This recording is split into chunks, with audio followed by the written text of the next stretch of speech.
નમસ્કાર વિદ્યાર્થી મિત્રો, એજ્યુટેકનો ચેનલમાં આપનું સ્વાગત છે। આજે આપણે ધોરણ 8 વિષય હિન્દીની સ્વ અધ્યયન પોથીમાં પાઠ નંબર 2 કચ્છ કી સૈર તેના તમામ પ્રશ્નોના જવાબની સમજ મેળવીશું।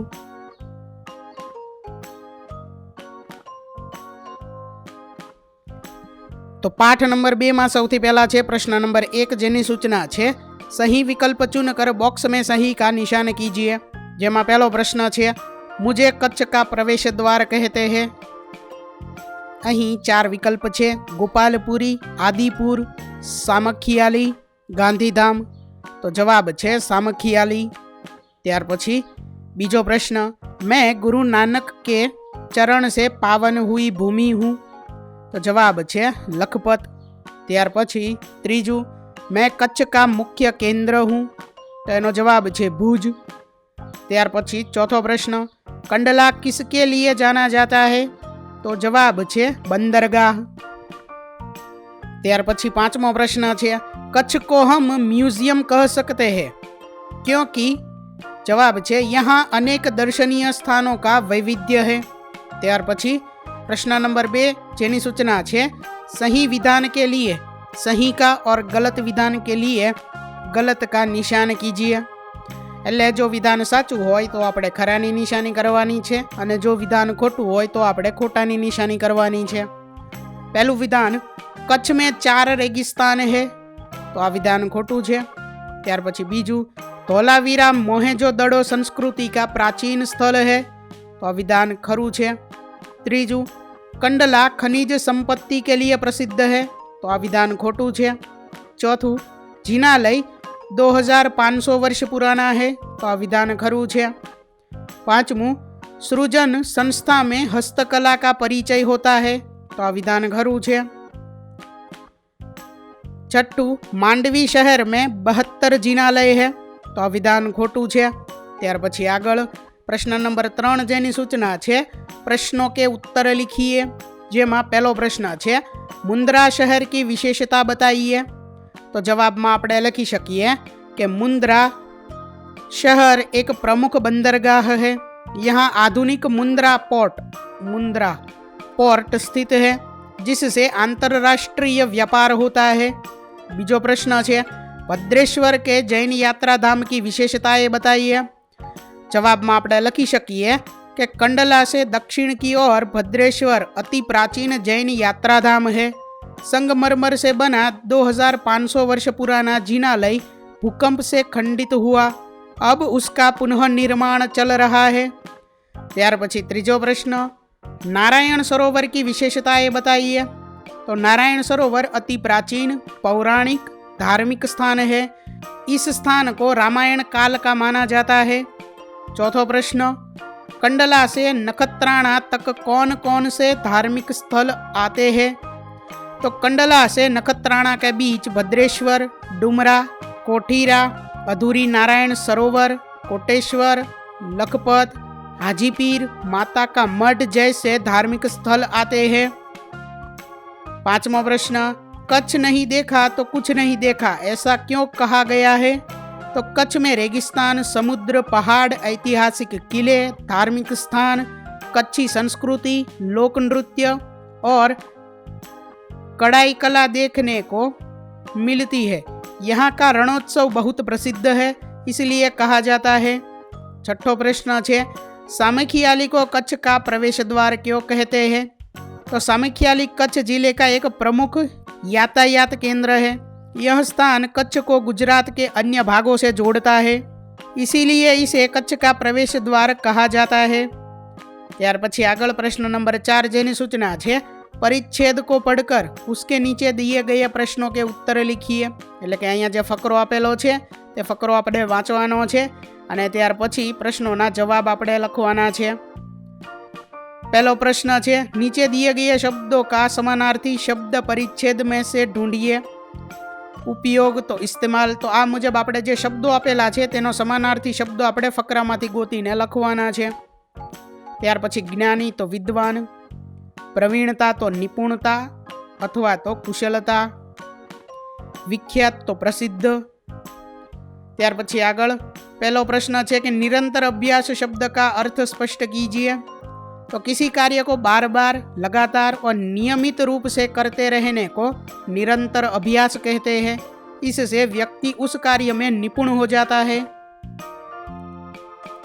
बीजो प्रश्न है करत करत अभ्यास के जड़मती होत सुजान, रसरी आवत जात ते सिल पर परत निशान। पंक्ति का भावार्थ लिखिए। तो इस पंक्ति का भावार्थ यह है कि निरंतर अभ्यास करने से मूर्ख व्यक्ति भी बुद्धिमान बन सकता है। जैसे रस्सी के बार बार रगड़ने से कठोर पत्थर पर भी निशान पड़ जाता है।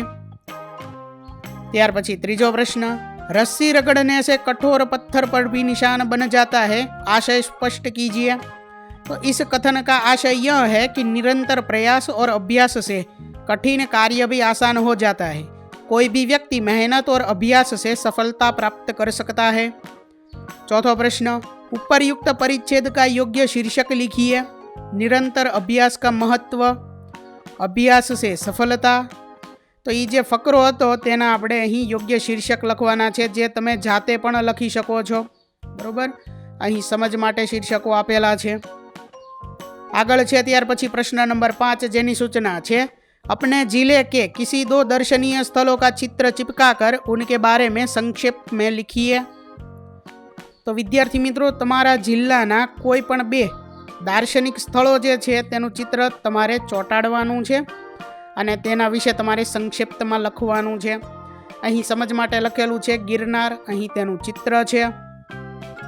તેના વિશે અહીં લખેલું છે કે हमारे जिले का देखने लायक स्थल गिरनार पर्वत है। यह जूनागढ़ शहर में स्थित है। यहाँ पर कई सारे यात्री आते हैं।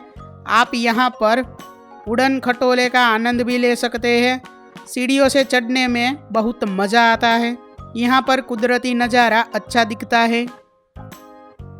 आगळ छे त्यार पछी बीजू उपरकोट, अहींया तेनुं चित्र छे। उपरकोट का किला जूनागढ़ शहर में स्थित है। यह एक ऐतिहासिक किला है। यहाँ पर कई सारे दर्शनीय स्थल है। यहाँ अड़ीकड़ी वाव, नवघण कुआ, अनाज के भंडार, बौद्ध गुफाएं, मकबरा, जलकुंड आदि देखने लायक काफ़ी स्थल है। त्यार पछी आगळ प्रश्न नंबर 6 जेनी सूचना छे दिए गए शब्द का उत्तर मिले ऐसी पहेलियों का निर्माण कीजिए। पहलो प्रश्न है मरुभूमि। रेत ही रेत जहाँ फैली हो, पानी बहुत कम मिलता हो, दिन में तपती रात में ठंडी, बताओ वह स्थान कौन सा हो। એટલે કે આ જે શબ્દ આપણને આપેલો છે તે શબ્દ જવાબ તરીકે મળે તેવી આપણે પહેલીઓ ઉખાણાઓનું નિર્માણ કરવાનું છે, ઉખાણાઓ લખવાના છે। બરોબર। ત્યાર પછી બીજો શબ્દ છે ઊંટ। તો रेगिस्तान का साथी कहलाऊं, पीठ पर अपनी बोझ उठाऊं, कुबड़ मेरी पहचान है, बताओ मैं कौन हूँ। त्यार पछी त्रीजू छे चिराग। तो तेल से जलूं, बाती है साथी, अंधियारे में लाऊं उजाला, पूजा में मेरा स्थान सदा, बताओ मेरा नाम क्या। चौथू छे पाठशाला। तो जहाँ अक्षर ज्ञान मिलता है, गुरु शिष्य को राह दिखाते हैं, किताबें, कक्षा और अनुशासन, बताओ वह स्थान कौन सा है। त्यार पछी प्रश्न नंबर 7 जेनी सूचना है अपूर्ण कहानी पूर्ण कीजिए। तो अहींया आपने एक कहानी वार्ता आपेली है, ते आपणे पूर्ण करवानी है। जोईए वार्ता कि किसी गांव में एक किसान रहता था। उसके 4 पुत्र थे। किसान बहुत ही मेहनती था। यही कारण था कि उसके सभी पुत्र भी अपने हर काम को पूरी मेहनत और ईमानदारी से किया करते थे। लेकिन परेशानी यह थी कि किसान के सभी पुत्रों की आपस में बिल्कुल भी नहीं बनती थी। वे हर छोटी बात पर आपस में झगड़ते रहते थे। किसान को अपने पुत्रों की यह आदत बहुत चिंता में डालती थी। एक दिन उसने अपने पुत्रों को बुलाया और लकड़ियों का एक गट्टर लाकर दिया। उसने कहा, इस गट्टर को तोड़ो। चारों पुत्रों ने पूरी ताकत लगाई, परंतु कोई भी गट्टर नहीं तोड़ सका। फिर किसान ने गट्टर खोलकर लकड़ियां अलग अलग कर दी और उन्हें एक एक लकड़ी तोड़ने को कहा। इस बार सभी पुत्र आसानी से लकड़ी तोड़ सके। तब किसान ने समझाया कि जब तुम सब एक साथ रहोगे, कोई तुम्हें नुकसान नहीं पहुंचा सकता, लेकिन अलग अलग रहोगे तो कमजोर पड़ जाओगे। पुत्रों को अपने पिता की बात समझ में आ गई। और तब से सब आपस में मिलजुल कर रहने लगे। ત્યાર પછી આગળ પ્રશ્ન નંબર 8 જેની સૂચના છે વાક્યો में से विशेषण ढूंढकर પ્રકાર लिखिए।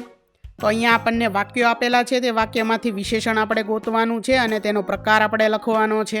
પહેલું વાક્ય છે શશાંક बहुत प्रामाणिक है। તો અહીંયા પ્રામાણિક જે છે તે વિશેષણ છે અને તે એક ગુણવાચક વિશેષણ છે। તો આ મુજબ વાક્યમાંથી વિશેષણ ગોતી તેનો પ્રકાર આપણે લખવાનો છે। બીજું વાક્ય છે उपवन में बरगद का पेड़ बहुत पुराना है। तो पुराना शब्द जे छे ते गुणवाचक विशेषण छे। त्रीजू धैर्यवान व्यक्ति सफलता प्राप्त करते हैं। धैर्यवान गुणवाचक विशेषण। त्यार पछी चौथुं विधान आज मौसम अच्छा है। अच्छा गुणवाचक विशेषण। पांचमू आसमान का रंग नीला है। तो नीला गुणवाचक विशेषण।